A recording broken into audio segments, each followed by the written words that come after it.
Hello friends, ನಮಸ್ಕಾರ. ಕೀರ್ತಿ simple ಅಡುಗೆಗೆ ಸ್ವಾಗತ. ಇವತ್ತು ನಾನು ಮೃದುವಾದ ಇಡ್ಲಿ ಮತ್ತು ಅದ್ರ ಜೊತೆ ಸೂಪರ್ ಕಾಂಬಿನೇಷನ್ನು ಮಸಾಲಕಾಯಿ ಚಟ್ನಿ ಮಾಡೋದನ್ನು ತೋರಿಸ್ಕೊಡ್ತೇನೆ ನೋಡಿರಿ. ರವೆ ಹಾಕಿ ಮೃದುವಾಗಿ ಇಡ್ಲಿಯನ್ನು ಯಾವ ರೀತಿ ಮಾಡ್ಬೋದು ಅಂತ ನಾನು ತೋರಿಸ್ಕೊಡ್ತೀನಿ. ನೀವು ಕೂಡ ಸ್ಟೆಪ್ ಬೈ ಸ್ಟೆಪ್ ನೋಡಿಕೊಂಡು ಇದ್ದದ್ದು ರುಚಿ ನೋಡಿರಿ. ಒಮ್ಮೆ ಮಾಡಿಕೊಂಡು ವಿಡಿಯೋವನ್ನು ಯಾವುದೇ ರೀತಿ ಸ್ಕಿಪ್ ಮಾಡ್ದೆ. ಇವಾಗ ಮೃದುವಾದ ಇಡ್ಲಿಯನ್ನು ಯಾವ ರೀತಿ ಮಾಡ್ಬೋದು ಅಂತ ನಾನು ನಿಮ್ಗೆ ಮೊದಲಿಗೆ ತೋರಿಸ್ಕೊಡ್ತೇನೆ ನೋಡಿರಿ. ಇವಾಗ ಮೊದಲಿಗೆ ನಾನು ಉದ್ದಿನಬೇಳೆನ 4 ರಿಂದ 5 ಗಂಟೆ ಮಧ್ಯಕ್ಕೆ ನೆನೆ ಹಾಕ್ಕೊಂಡೀನಿ ನೋಡಿರಿ. ಈಗ ನಾನು ಒಂದು ಅಳತೆ ತೋರಿಸ್ತೇನೆ ನೋಡಿರಿ. ಈ ಅಳತೆ ಒಳಗೆ 1 ಬಟ್ಲು ನಾನು ಉದ್ದಿನಬೇಳೆನ ಹಾಕೇನೆ ನೋಡಿರಿ. ಇಲ್ಲಿ ನೀವು ಕೂಡ ಯಾವುದರ ಒಂದು ಅಳತೆಯನ್ನು ನೀವು ತೊಗೋಬೇಕಾಗೈತಿ. ಈ ಅಳತೆಯಿಂದ 1 ಬಟ್ಲು ಉದ್ದಿನಬೇಳೆನ ಒಂದು 4 ರಿಂದ 5 ಗಂಟೆ ನೆನೆ ಹಾಕಿದ್ದು ನೋಡಿರಿ. ಈ ಒಂದು ಅಳತೆಯಲ್ಲಿ ಈಗ ಇದನ್ನ ನೀಟಾಗಿ ತೊಳ್ಕೊಂಬಿಡೋಣ್ರಿ. ಇವಾಗ ನೀಟಾಗಿ ತೊಳ್ಕೊಂಡು ಇದನ್ನ ನುಣ್ಣಗೆ ಈಗ ಮಿಕ್ಸ್ ಮಾಡ್ಕೊಂಬಿಡೋಣ್ರಿ. ಇವಾಗ ಒಂದರಿಂದ 2 ಸಲ ತೊಳ್ಕೊಂಬಿಡೋಣ್ರಿ. ಈಗ ಉದ್ದಿನಬೇಳೆಯನ್ನು ತೊಳ್ಕೊಂಡು ಇದನ್ನ ಮಿಕ್ಸಿ ಮಾಡ್ಕೊಂಬಿಡೋಣ್ರಿ. ಇವಾಗ ಈಗ ನಾವು ತೊಳ್ಕೊಂಡಿದ್ದ ಆಯ್ತು. ಇವಾಗ ಈಗ ಎಲ್ಲವನ್ನು ಮಿಕ್ಸಿ ಜಾರಿಗೆ ಹಾಕ್ಕೊಂಬಿಡೋಣ್ರಿ. ಇವಾಗ ಈಗ ನೋಡಿರಿ ಎಲ್ಲವನ್ನು ಹಾಕ್ಕೊಂಡಿದ್ದು ಆಯ್ತು. ಇವಾಗ ಸ್ವಲ್ಪ ನೀರು ಹಾಕ್ಬೇಕ್ರಿ, ಭಾಳ ನೀರು ಹಾಕೋಕೆ ಹೋಗ್ಬಾರ್ದು. ಇವಾಗ ಅನ್ನ ಹಾಕ್ಕೋಬೇಕಾಕೈತಿ ನೋಡಿರಿ. ಒಂದು ಸ್ವಲ್ಪ ಅನ್ನ ಹಾಕ್ಕೋಬೇಕಾಕೈತಿ. ಈಗ ನೋಡಿರಿ ಅನ್ನ ಹಾಕಿದ ಮ್ಯಾಗ ನೀಟಾಗಿ ಇದನ್ನ ಸಣ್ಣಗೆ ಇದನ್ನ ರುಬ್ಕೋಬೇಕಾಕೈತಿ ನುಣ್ಣಗೆ. ಈ ರೀತಿ ಭಾಳ ನೀರು ಹಾಕಿ ರುಬ್ಬಕ್ಕೆ ಹೋಗ್ಬಾರ್ದು. ಈ ಅಳತೆ ಒಳಗೆ ನಾವು ಸಣ್ಣಗೆ ಸಾಫ್ಟಾಗಿ ರುಬ್ಕೋಬೇಕಾಕೈತಿ. ಈಗ ನೋಡಿರಿ ರುಬ್ಕೊಂಡಿದ್ದು ಆಯ್ತು. ಈಗ ಸೈಡಿಗೆ ಇಟ್ಕೊಂಬಿಡೋಣ ಜಾರನ್ನು. ಈಗ ರವೆ ತೊಗೊಳೋಣ್ರಿ. ಈಗ ಈ ರೀತಿ ರವೆ ಸಿಗ್ತೈತೆ ನೋಡಿರಿ, ಇಡ್ಲಿ ರವೆ. ಈಗ ನಾನು 1 ಬಟ್ಲು ಉದ್ದಿನಬೇಳೆನ ತೊಗೊಂಡ್ರೆ 3 ಬಟ್ಲು ನಾನು ಇಡ್ಲಿ ರವೆ ತೊಗೊತೇನೆ ನೋಡಿರಿ. ಇವಾಗ ಅಂದ್ರೆ ಪರ್ಫೆಕ್ಟಾದ ಅಳತೆ ರೀ ಇದೆ. ಈಗ ಇಷ್ಟ ಅಳತೆಯನ್ನು ನಾವು ಹಾಕ್ಕೋಬೇಕಾಕೈತಿ. ಹೆಚ್ಚಿಗೆ ಹಾಕ್ಕೋಬಾರ್ದು, ಕಡಿಮೆನ ಹಾಕ್ಕೋಬಾರ್ದು.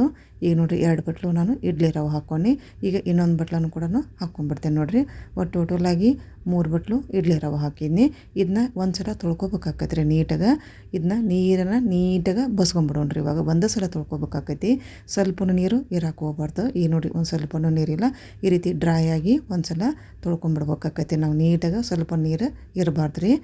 ಈಗ ನಾವು ರುಬ್ಬಿದಂತಹ ಉದ್ದಿನಬೇಳೆನ ಹಾಕ್ಕೊಂಬಿಡೋಣ್ರಿ. ಇವಾಗ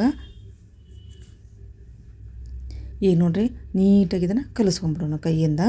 ಚಲೋ ಹೊತ್ತಂಗೆ ಉದ್ದಿನಬೇಳೆ ಮತ್ತು ಇಡ್ಲಿ ರವೆ ನೀಟಾಗಿ ಮಿಕ್ಸ್ ಮಾಡ್ಕೋಬೇಕಾಕೈತಿ. ಎಷ್ಟು ನೀಟಾಗಿ ಮಿಕ್ಸ್ ಮಾಡ್ಕೊತೀವಲ್ಲ ಅಷ್ಟು ಸಾಫ್ಟಾಗಿ ಬರ್ತೈತೆ ರೀ ಇಡ್ಲಿ. ಅದು ಈ ರೀತಿ ನೀಟಾಗಿ ಒಂದು 2 ಸೆಕೆಂಡರ ಇದನ್ನ ಈ ರೀತಿ ಚಲೋ ಹೊತ್ತಂಗೆ ಇದನ್ನ ಮಿಕ್ಸ್ ಮಾಡ್ಕೋಬೇಕಾಕೈತಿ ನೋಡಿರಿ ಕೈಯಿಂದನ. ಈಗ ನೋಡಿರಿ ಭಾಳ ನೀರು ಹಾಕಿನೂ ಇದನ್ನ ಕಲಿಸ್ಕೊಕ್ಕೆ ಹೋಗ್ಬಾರ್ದು. ನೋಡಿಕೊಂಡು ಸ್ವಲ್ಪ ನೀರು ಹಾಕ್ಕೊಂಡು ಒಂದು ಅಳತೆ ಒಳಗೆ ನಾವು ಕಲಿಸ್ಕೋಬೇಕಾಕೈತಿ. ಭಾಳ ಅಳಕ ಮಾಡಿದ್ರೂ ಸರಿಯಾಗೋದಿಲ್ಲ, ಗಟ್ಟಿ ಮಾಡಿದ್ರೂ ಸರಿಯಾಗೋದಿಲ್ಲ. ಒಂದು ಅಳತೆ ಒಳಗೆ ಇದನ್ನ ಕಲಿಸ್ಕೋಬೇಕಾಕೈತಿ. ಈಗ ತೋರ್ಸಾಕೆ ಕುಂತೇನಲ್ಲ, ಈ ಒಂದು ಹದದಾಗ ನಾವು ಕಲಿಸ್ಕೋಬೇಕಾಕೈತಿ. ತೀರ ನೀರನಿಲ್ಲ, ತೀರ ಗಟ್ಟಿನಿಲ್ಲ. ಈ ಒಂದು ಹದದಾಗ ಕಲಿಸ್ಕೊಂಡು ಇದನ್ನ ರಾತ್ರಿನ ಈ ರೀತಿ ರುಬ್ಬಿಕೊಂಡು ಇದನ್ನ ನೆನೆ ಬಿಟ್ಬಿಡ್ಬೇಕು ರೀ. ಒಂದು 6 ರಿಂದ 7 ಗಂಟೆ ಇದನ್ನ ನೆನಿಬೇಕಾಕೈತಿ. ಈಗ ನೋಡ್ರಿ ಈಗ ಮುಚ್ಚಿಟ್ಬಿಡೋಣ. ಈಗ ನೋಡಿ ಬೆಳಗ್ಗೆದ್ದು ಈ ರೀತಿ ಚಲೋ ಹೊತ್ತಂಗೆ ಹುಳಿ ಬಂದೈತೆ ನೋಡಿರಿ. ಹಿಟ್ಟು ಚಲೋ ಹೊತ್ತಂಗೆ ನೆಂದೈತಿ ಅದು ರವೆ. ಈ ರೀತಿ ಈಗ ಇದನ್ನ ಮಿಕ್ಸ್ ಮಾಡ್ಕೊಂಬಿಡೋಣ್ರಿ ಒಂದು ಸಲ ನೀಟಾಗೆ.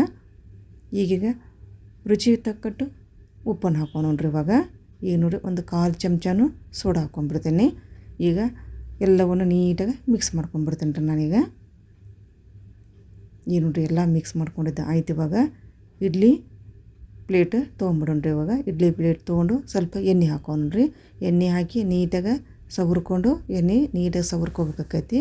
ಸವರ್ಕೊಂಡ್ಮ್ಯಾಗ ಎಲ್ಲ ಪ್ಲೇಟಿಗೂ ಹಿಟ್ಟನ್ನು ಹಾಕ್ಕೊಂಬಿಡೋಣ್ರಿ. ಇವಾಗ ನೀಟಾಗಿ ಈ ರೀತಿ ಎಲ್ಲ ಪ್ಲೇಟಿಗೂ ಹಿಟ್ಟನ್ನು ಹಾಕಿ ಇದನ್ನ ಒಂದು 5 ರಿಂದ 10 ನಿಮಿಷ ನಾವು ಮೀಡಿಯಮ್ ಉರಿಯಾಗ ಇದನ್ನು ಗ್ಯಾಸಿನ ಮೇಲೆ ಇದನ್ನ ಬೇಯಿಸ್ಕೋಬೇಕಾಕೈತಿ ನೋಡಿರಿ. ಇವಾಗ ಈಗ ನೋಡಿರಿ ಒಂದು ಪ್ಲೇಟಿಗೆ ಹಾಕ್ಕೊಂಡು ನಾನು ಇದೇ ರೀತಿನ ಎಲ್ಲ ಪ್ಲೇಟಿಗೆ ಹಾಕ್ಕೊಂಬಿಡೋಣ್ರಿ ನಾವು. ಈಗ ನೋಡಿರಿ ಇಡ್ಲಿ ಪಾತ್ರೆಗೆ ಕೆಳಗೆ ನೀರು ಹಾಕ್ಕೊಂಬಿಟ್ಟೆ ನಾನು.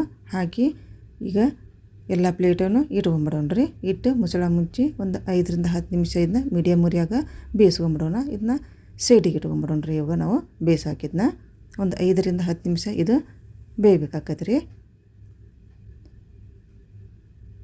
ಈಗ ಇದಕ್ಕೆ ಒಂದು ಕಾಯಿ ಚಟ್ನಿ ರೆಡಿ ಮಾಡ್ಕೊಂಬಿಡೋಣ. ಒಂದು ಸಣ್ಣ ಜಾರ್ ತೊಗೊಂಡು 4 ರಿಂದ 5 ಹಸಿಮೆಣ್ಸಿನ್ಕಾಯಿ ಹಾಕ್ಕೊಂಡೆ ನೋಡಿರಿ. 1 ಬೆಳ್ಳುಳ್ಳಿ ಹಾಕ್ಕೊಂಡೇನೆ ಇಲ್ಲಿ ನಾನು. ಮತ್ತು ಒಂದೇ ಸಲ ಕರಿಬೇವು ಕೂಡ ಹಾಕ್ಕೊತೇನೆ ನೋಡಿರಿ.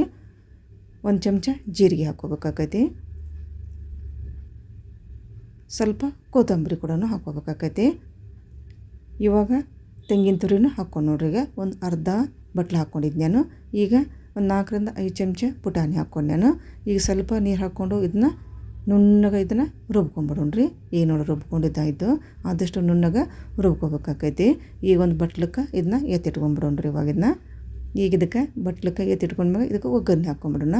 ಒಗ್ಗರಣೆಗೆ ಎಣ್ಣೆ, ಸಾಸಿವೆ, ಜೀರಿಗೆ, ಉದ್ದಿನಬೇಳೆ ಮತ್ತು ಕರಿಬೇವನ್ನ ಹಾಕ್ಕೊಂಡಿದ್ದು ನೋಡ್ರಿ. ನನಗೆ ಈಗ ಅದನ್ನ ಚಟ್ನಿ ಮೇಲೆ ಹಾಕಿ ನೀಟಾಗಿ ಮಿಕ್ಸ್ ಮಾಡ್ಕೊಂಡು ಈ ಕಡೆ ಇಡ್ಲಿ ಕೂಡ ನೀಟಾಗಿ ನೋಡಿರಿ 5ರಿಂದ 10 ನಿಮಿಷ ಬೇಯಿಸ್ಕೊಂಡಿದ್ನಿ. ಅದು ಕೂಡ ಇಡ್ಲಿ ಕೂಡ ರೆಡಿ ಆಯ್ತು. ಈ ರೀತಿ ಸಾಫ್ಟ್ ಆದಂಥ ಇಡ್ಲಿ ಕೂಡ ರೆಡಿ ಆಯ್ತು ನೋಡಿರಿ. ಬೆಳಗಿನ ನಾಷ್ಟಕ್ಕೆ ಅಂಕರು ಸೂಪರಾಗಿರ್ತೈತೆ ನೋಡಿರಿ ಇದು.